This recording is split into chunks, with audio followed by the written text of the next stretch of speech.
दूसरी बात, किसी भी वैदिक परंपरा के मंत्रों को आपको हटाने का अधिकार कौन दे दिया? कौन होते हैं हटाने वाले? क्योंकि मंत्र का मतलब क्या होता है? जिसमें ओम शब्द हो उसको मंत्र कहा जाता है। जिसमें ओम शब्द हो उसको मंत्र कहा जाता है। जिसमें नमः शब्द हो उसको मंत्र कहा जाता है। जिसमें प्रेरणा शब्द हो, प्रेरणा शब्द हो, उसको भी मंत्र कहा जाता है। जैसे धियो जो न प्रचोदयात्, हमारी बुद्धि को अच्छे मार्गों में लगाइए, ये मंत्र है। मातृ देवो भव, पितृ देवो भव, आचार्य देवो भव, सत्यम वद, धर्मम चर, ये मंत्र, जिसके द्वारा हमें प्रेरणा प्राप्त होता हो, उपदेश प्राप्त होता हो, संदेश प्राप्त होता हो, उसको मंत्र कहते हैं। जिसमें नमः शब्द होता है उसको भी मंत्र कहते हैं। और उस नमः को आप हटा देंगे? अब उनको हटा देंगे? नहीं नहीं। नमः का मतलब क्या होता है? नमः, नमो, नमः शब्द को ही अपने आप नमो शब्द हो जाता है, इसीलिए कोई अंतर नहीं। तो नमः का मतलब क्या होता है? न माने नहीं, अमोह माने मेरा, मेरा कुछ नहीं है, सब कुछ आपका है, जिनके प्रति हम सबको नमन करते हैं। ये नमः का मतलब अर्थात मैं आपको समय प्रकार से अपने आठों अंगों से मैं आपको नतमस्तक होता हूँ, आत्मसमर्पण होता हूँ। ये नमः का मतलब होता है। ओम का मतलब क्या होता है? इस ओम को हटाने की बात किया जाता है। ओम का मतलब क्या होता है? ओम में 3 अक्षर है, अ, ओ, म।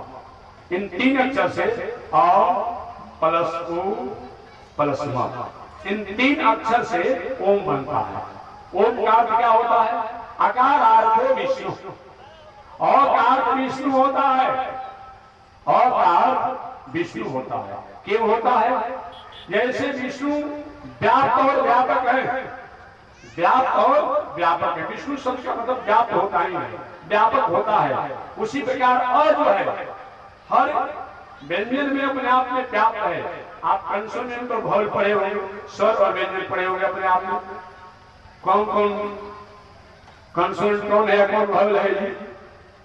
सेमी वॉवल कौन है बता दीजिए? ए ई आई ओ ई, ये सेमी वॉवल है, याद रखिएगा।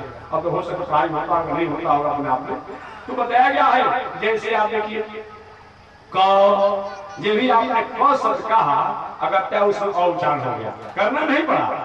क, ख, ग, घ, अंग, च, जब च कहते तो आ ही जाता है, छ आ जाता है। बताया गया है जैसे क से लेकर के म तक जो हम उच्चारण करते हैं उसमें अगत्या अ का उच्चारण हो ही जाता है, लिखा नहीं जाता है, आ जाता है। उसी प्रकार से पूरी दुनिया में all things bright and beautiful, all creature great and small, छोटे बड़े सुनहले चमकीले जो कुछ भी दुनिया में है उसको निर्माण करने वाला जो है उसी को गौर कहा जाता है, उसी को लॉर्ड कहा जाता है, उसी ईश्वर भगवान राम कृष्ण के नामों से जाना जाता है। बताया गया है। इसलिए विष्णु व्यापक है, व्यापक है।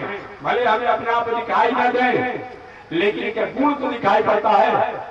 जैसे कोई कहते हैं कि महाराज हम देखते हैं तो मानते हैं, तो कहते हैं आत्मवाना में हम देखते हैं तो मानते हैं, कहने से नहीं मानते हैं, अनुभव से नहीं मानते हैं। एक अनुभव से इतना माना जाता है जी कि देखने की आवश्यकता ही नहीं पड़ती है। आप कभी मिश्री के टुकड़ा देखे होंगे, देखे होंगे?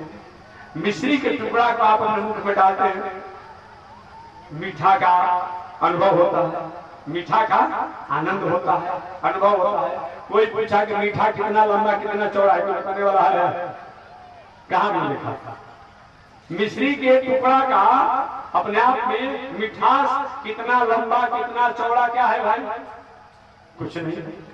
मिर्चा आप खाते हैं, मिर्चा में तीतापन कितना लंबा कितना चौड़ा क्या आकार है? नहीं है, नहीं अपने आप में। एक मिर्चा तीता है, मिर्चा तीता है अपने आप में कहते हैं, तो हम उसके स्वाद से अनुभव करके और अपने आप कहते हैं कि मिर्चा तीता है, मिर्चा मीठा है, गुड़ मीठा है, गुड़ अपने आप अमुक है कहते हैं। इसीलिए बताया गया है अनुभव द्वारा भी उस तत्व को प्रकाशित किया जाता है केवल देखने से नहीं माना जाएगा, अनुभव द्वारा।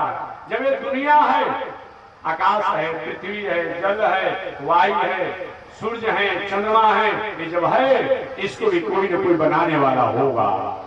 इस अनुभव द्वारा भी इसको कोई न कोई मैनेजमेंट करने वाला होगा, इसको भी कोई न कोई ऑपरेट करने वाला होगा, ऑपरेटिंग करने वाला होगा, उसी को गॉड कहा जाता है। अभी 6:30 बजने जा रहा है, 7:45 बजेगा, रात हो जाएगा।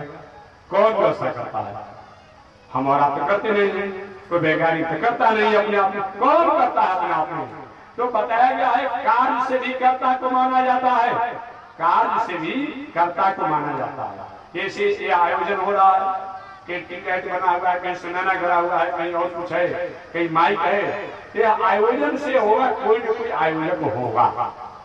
एक कोई जरूरी नहीं है कि आयोजक हर जगह दिखाई ही पड़ रहे हैं अपने आप में, लेकिन कार्य से भी आयोजक को माना जाता है। मकान बना हुआ है तो मकान बनाने वाला मिस्त्री मकान में लटका रहता है क्या? लेकिन उसका गुण जो है, उसकी कला जो है, पेंटिंग से लेकर कारीगरी से लेकर हो जाएगा, नहीं भाई बहुत अच्छा कारीगर है, अच्छा मंदिर बनाया है, अच्छा मकान बनाया है। ठीक उसके कार्य से, उसके गुण से अपने आप उसका अनुभव किया जाता है। उसी प्रकार अगर परमात्मा नहीं भी दिखाई दे रहे आपको, लेकिन उनका कार्य का गुण जो है, उससे भी उनको अनुमान किया जाता है, उनको समझा जाता है। नहीं तो दुनिया की किसी वस्तु को आप नहीं समझ पाएंगे। और जो कहता है कि हम देखते हैं मानते हैं, वो व्यक्ति अपना पैदाइशी को सिद्ध नहीं करेगा। जो ये कहता है हम देखते हैं तो मानते हैं, तुमसे पूछना चाहिए कि तुम अपने माता पिता को देखे हो? तुम्हारे जन्म के जो कारण है देखे हो? कैसे तुम कहते हो कि हमारे माता जी हमारे पिताजी हैं? आज जो कहेगा हम देखते हैं, आज देखे हैं, वो पागल खड़ा और क्या कहा जाएगा? क्या कहा जाएगा?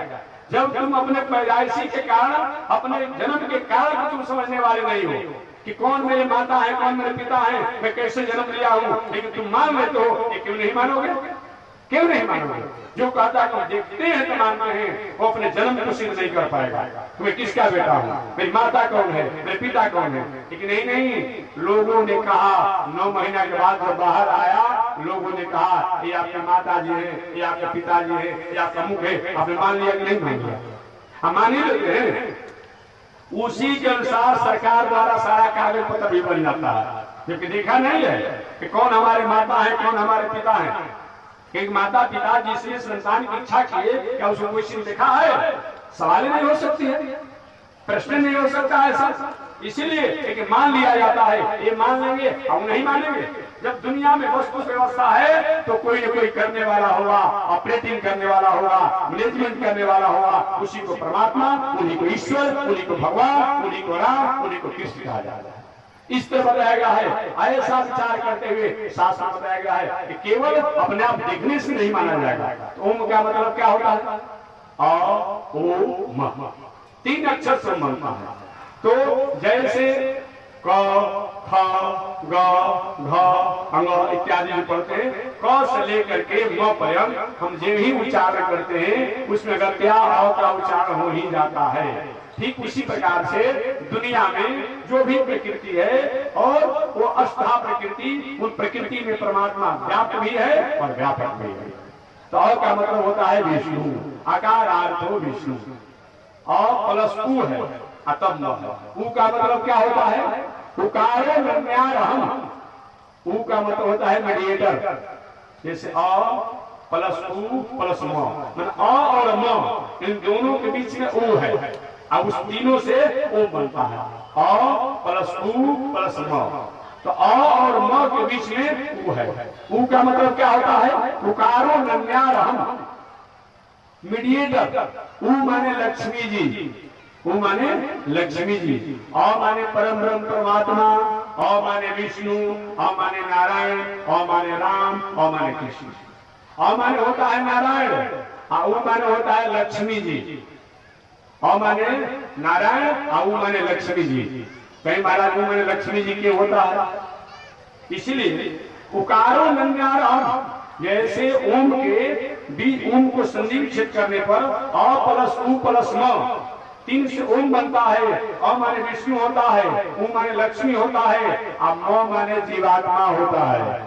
म माने जीव होता है। कि क से जब हम गिनना शुरू करते हैं तो म पर कितना होता है 25वां